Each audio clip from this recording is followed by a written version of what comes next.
Praise Lord. सबसे पहले मैं धन्यवाद देना चाहूँगा उन लोगों को जो हमारे वीडियो को निरंतर देखते हैं। और आज 1 महीना भी नहीं हुआ हमारे वीडियो को डालते हुए, और अभी लगभग रोज़ जो हमारे लोग बाग देखते हैं, करीबन 1 घंटा हमारे यूट्यूब पे हमारे वीडियो को देखा जा रहा है। इसलिए मैं परमेश्वर का धन्यवाद देता हूँ कि हमारे वीडियोज़ को लोग पसंद कर रहे हैं। इसी को देखते हुए मैंने सोचा कि ये एक प्रोग्राम चालू करा जाए, उसका नाम है जीसस सेव्स, जो अब से मेरे यूट्यूब चैनल पे आएगा। उसके अंदर प्रभु यीशु मसीह का जन्म कैसे हुआ और प्रभु यीशु मसीह किस तरह से बढ़ा और प्रभु यीशु मसीह की जीवनी उसके अंदर बताई जाएगी। साथ ही प्रभु यीशु मसीह के स्वर्गारोहण तक पूरा एक एक चीज़ उसके अंदर बताई जाएगी। तो मैं चाहूँगा जो हमारे चैनल पे नए हैं वो हमारे चैनल को सब्सक्राइब करें, ताकि प्रभु यीशु मसीह के बारे में हर एक बात आप इस चैनल के थ्रू, इस प्रोग्राम जीसस सेव्स के थ्रू जान सकते हैं कि नया नियम लिखने की, नया नियम के आने की क्या आवश्यकता थी, पुराने नियम की व्यवस्थाओं को क्यों नए नियम से परिवर्तित किया। इन सब के बारे में हम इस चैनल के अंदर बताएंगे, इस प्रोग्राम के अंदर बताएंगे। तो आज मैं प्रभु यीशु मसीह के जन्म के बारे में बताना चाहता हूँ। यहाँ हम देखते हैं लूका उसका पहले का 26, 6वें महीने में परमेश्वर की ओर से जिब्राइल स्वर्गदूत गलील के नासरत में एक कुंवारी के पास भेजा गया, जिसकी मंगनी यूसुफ नाम दाऊद के घराने के एक पुरुष से हुई थी। उस कुंवारी का नाम मरियम था। स्वर्गदूत ने उसके पास भीतर आकर कहा, आनंद और जय तेरी हो, जिस पर ईश्वर का अनुग्रह हुआ है, प्रभु तेरे साथ है। वह उस वचन से बहुत घबरा गई और सोचने लगी कि यह किस प्रकार का अभिवादन है। स्वर्गदूत ने उससे कहा, हे मरियम, भयभीत ना हो, क्योंकि परमेश्वर का अनुग्रह तुझ पर हुआ है। देख, तू गर्भवती होगी और एक पुत्र उत्पन्न होगा, उसका नाम यीशु रखना। वह महान होगा, परम प्रधान का पुत्र कहलाएगा, और प्रभु परमेश्वर उसके पिता दाऊद का सिंहासन उसको देगा, और वह याकूब के घराने पर सदा राज्य करेगा, और उसके राज्य का अंत ना होगा। मरियम ने स्वर्गदूत से कहा, ये कैसे होगा, मैं तो पुरुष को जानती ही नहीं। स्वर्गदूत ने उसको उत्तर दिया, पवित्र आत्मा तुझ पर उतरेगा और परम प्रधान की सामर्थ तुझ पर छाया करेगी, इसीलिए वह पवित्र जो उत्पन्न होने वाला है परमेश्वर का पुत्र कहलाएगा। यहाँ पर जिब्राइल नाम के एक स्वर्गदूत ने क्या कहा, एक कुंवारी के पास भेजा गया, जिसकी मंगनी किसके साथ हुई थी, यूसुफ के साथ हुई थी। और उसने जाकर क्या बोला कि आनंद और जय तेरी हो, जिस पर ईश्वर का अनुग्रह हुआ है। यानी कि तो क्या कहता है कि आनंद और जय तेरी हो, जिस पर ईश्वर का अनुग्रह हुआ है। प्रभु का अनुग्रह तुझ पर हुआ है, इसलिए जय तेरी हो। और वो घबरा गई। स्वाभाविक बात है, कोई भी स्वर्गदूत के रूप को देखेगा तो वो घबरा जाएगा। और उसको पर क्या बोला कि तू भयभीत ना हो, क्योंकि परमेश्वर का अनुग्रह तुझ पर हुआ है। स्वर्गदूत बार बार उसको ये कह रहा है कि परमेश्वर का अनुग्रह तुझ पर हुआ है, इसीलिए तू चुनी गई है, और तेरे द्वारा क्या होगा, एक पुत्र उत्पन्न होगा। तब वो बोलती है कि मैं आज तक किसी पुरुष से नहीं मिली, क्योंकि वो ये सोच रही थी कि बिना पुरुष के एक संतान कैसे हो सकती है। तब वो क्या बोलता है कि परमेश्वर की छाया, स्वर्गदूत ने उसको उत्तर दिया, पवित्र आत्मा तुझ पर उतरेगा और परम प्रधान की सामर्थ तुझ पर छाया करेगी, इसीलिए वह पवित्र जो उत्पन्न होने वाला है परमेश्वर का पुत्र कहलाएगा। यानी कि परमेश्वर के पवित्र आत्मा के द्वारा तू क्या होगी, गर्भवती होगी। इसलिए तू जो पुत्र जनेगी वो पुत्र किसका होगा, परमेश्वर का पुत्र होगा। कितना बड़ा सौभाग्य उस मरियम के लिए, साथ ही में कितना बड़ा उसके लिए एक संकट की बात है कि ऐसी अवस्था में वो परमेश्वर को ना नहीं कर सकती।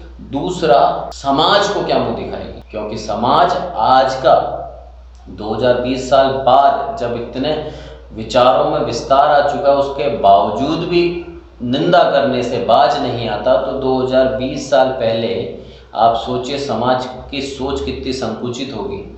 ऐसी अवस्था में यहूदियों का एक नियम भी था, यदि कोई स्त्री या पुरुष व्यभिचार में पकड़ा जाए तो उसको पत्थरवा करके मार डाला जाए। ऐसी अवस्था के अंदर मरियम गर्भवती पाई गई।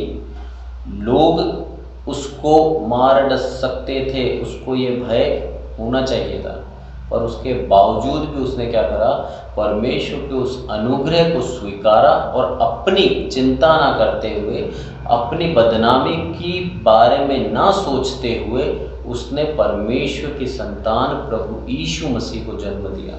उसके अंदर यूसुफ ने भी क्या करा, यूसुफ दाऊद के घराने से था, प्रभु यीशु मसीह दाऊद के घराने में रहा और प्रभु यीशु मसीह सदा काल के लिए राजा नियुक्त हो गया। किसके ऊपर? और याकूब के घराने यानी कि इस्राएली जाति पे सदा काल के लिए राजा नियुक्त हो गया प्रभु यीशु मसीह। बाद में जब प्रभु यीशु मसीह का जन्म हुआ, के लिए हम निकालें मत्ती 1:18। प्रभु मसीह का जन्म इस प्रकार से हुआ कि जब उसकी माता मरियम की मंगनी यूसुफ के साथ हुई तो उनके इकट्ठे होने से पहले ही वह पवित्र आत्मा की ओर से गर्भवती पाई गई। अतः उसके पति यूसुफ ने, जो धर्मी था, उसे बदनाम करना नहीं चाहता था, उसे चुपके से त्याग देने का विचार किया। यहाँ पर परमेश्वर ने एक स्त्री को चुना जिसका नाम था मरियम। ये एक कुंवारी थी, इसकी अभी सिर्फ मंगनी हुई थी जिसका नाम था यूसुफ। यूसुफ के साथ इसकी मंगनी हुई थी। अभी दोनों एक दूसरे से मिले नहीं थे, अभी दोनों एक दूसरे के पास नहीं गए थे। उससे पहले ही क्या हुआ, पवित्र आत्मा के द्वारा मरियम गर्भवती हुई और उसका जब पता लगा यूसुफ को कि वह गर्भवती है तो चुपचाप उसको छोड़ने का सोचने लगा कि मैं ऐसी स्त्री के साथ कैसे विवाह कर सकता हूँ जो पहले से ही गर्भवती हो। ये उस समय की बात है, यहाँ से आज से करीबन 2020 साल पहले की बात है। पर आज भी कोई मनुष्य किसी गर्भवती महिला से शादी करने से पहले एक बार सोचेगा। तो यूसुफ भी एक मनुष्य था।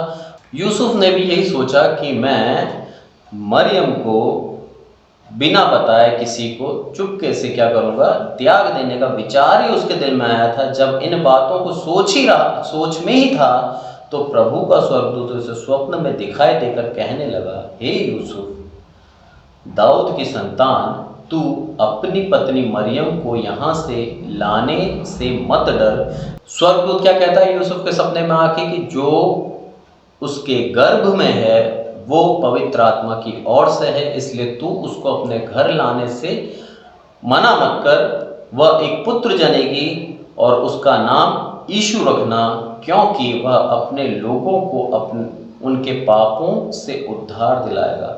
यहाँ साफ भविष्यवाणी कर दी उस स्वर्गदूत ने कि एक पुत्र जनेगी और उसका नाम क्या रखना, तू यीशु रखना, और क्योंकि वह अपने लोगों का उनके पापों से उद्धार करेगा। यहाँ प्रभु यीशु मसीह के जन्म की भविष्यवाणी साथ ही उसके आने का कारण दोनों बता दिया स्वर्गदूत ने।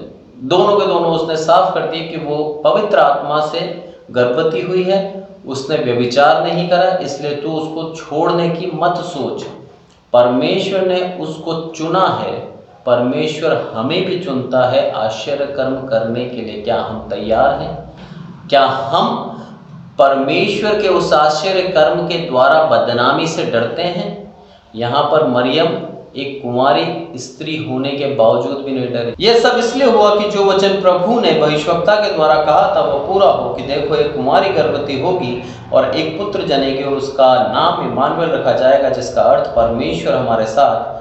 तब यूसुफ नींद से जागकर प्रभु के दूत की आज्ञा के अनुसार अपनी पत्नी को अपने यहाँ ले आया, और जब तक वह पुत्र न जनी तब तक उसके पास न गया, और उसने उसका नाम यीशु रखा।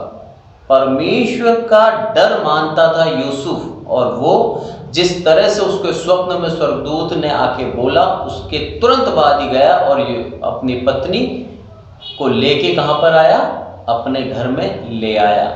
ये मंगनी इसीलिए हुई थी ताकि अगर वो कुंवारी लड़की अपने पिता के घर में रहती और उसका कहीं भी बात नहीं चल रही होती या फिर उसकी शादी के लिए कोई व्यक्ति नहीं होता, ऐसे में अगर वो गर्भवती होती तो निश्चित वो मार डाली जाती।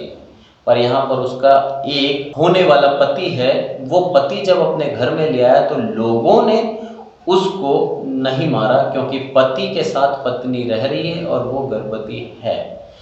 पर गर्भ उसके पवित्र आत्मा के द्वारा है। यहाँ यूसुफ उसके पास भी नहीं गया जब तक वो प्रभु यीशु मसीह को जन्म नहीं दिया। यहाँ पर लिखा है कि जब तक वो पुत्र ना जनी तब तक उसके पास ना गया और उसने उसका नाम यीशु रखा। जो आज्ञा उसको मिली थी उसी आज्ञा के अनुसार उसने वो काम करा और उसका नाम उसने क्या करा, यीशु रखा। ये परमेश्वर हमारे साथ भी यही चाहता है। परमेश्वर जो हमें काम देता है हम बिना सवाल करे वो काम करें, तब जाके परमेश्वर हमें क्या करेगा, हमें उसके मार्ग में आगे बढ़ाएगा, हमारे द्वारा उसकी महिमा होगी, हमारे जीवन में उसकी आशीष हम देख पाएंगे। यदि हम उससे सवाल जवाब करने बैठ जाते हैं तो प्रभु हमारे द्वारा अपनी महिमा नहीं कराता और हम पर जो आशीष उसको करनी होती है वो नहीं करता। तो जिस तरह से यहाँ पर हम देखते हैं उस महिला मरियम के बारे में, उसका विश्वास कितना था कि उसको जब स्वर्गदूत ने आके बोला कि तू गर्भवती होगी और उसने प्रभु की इच्छा को माना, प्रभु की इच्छा को मना नहीं करा और उसने पवित्र आत्मा के द्वारा गर्भवती हुई। और उसके बाद जब यूसुफ को पता लगा तो यूसुफ ने भी परमेश्वर की आज्ञा को माना बिना किसी क्वेश्चन के, और उसने अपनी पत्नी मरियम को लेके आया और उसको बैतलहम में जाके उसका जन्म हुआ एक चरनी के अंदर। यहाँ आज हम यही देखते हैं कि प्रभु यीशु मसीह का अब जन्म हो चुका है और ये 2020 साल पहले हो चुका था। प्रभु यीशु मसीह के जन्म की भविष्यवाणी बहुत पहले हो चुकी थी यशायाह भविष्यवक्ता के द्वारा, जिसके अंदर साफ कह चुका था कि एक कुंवारी गर्भवती होगी और वो एक पुत्र जनेगी जिसका नाम क्या होगा, इम्मानुएल, मतलब परमेश्वर हमारे साथ।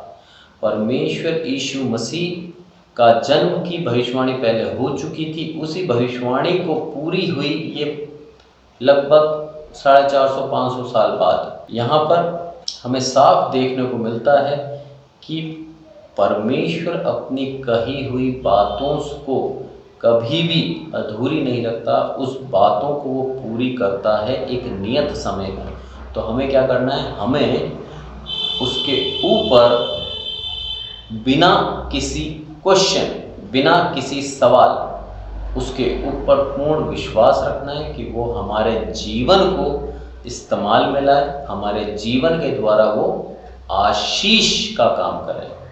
परमेश्वर इन छोटे से वचन के द्वारा आप लोगों को और मुझे आशीष दे। आज हम यहीं तक देखते हैं कि प्रभु यीशु मसीह के जन्म की भविष्यवाणी उस मरियम के ऊपर हुई। उसके बाद यूसुफ ने उस मरियम को त्यागा नहीं, उसको अपने घर लेके आया और प्रभु यीशु मसीह के जन्म तक उसके पास नहीं गया और प्रभु यीशु मसीह के जन्म तक वो उसकी सेवा करता रहा। परमेश्वर के कहे अनुसार उसने मरियम के साथ व्यवहार किया।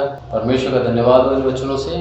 आज हमने देखा कि प्रभु यीशु मसीह का जन्म एक कुंवारी स्त्री मरियम के द्वारा हुआ और अब आगे हम देखेंगे कि किस तरह से ज्योतिषी उससे मिलने आते हैं। धन्यवाद। Praise the Lord.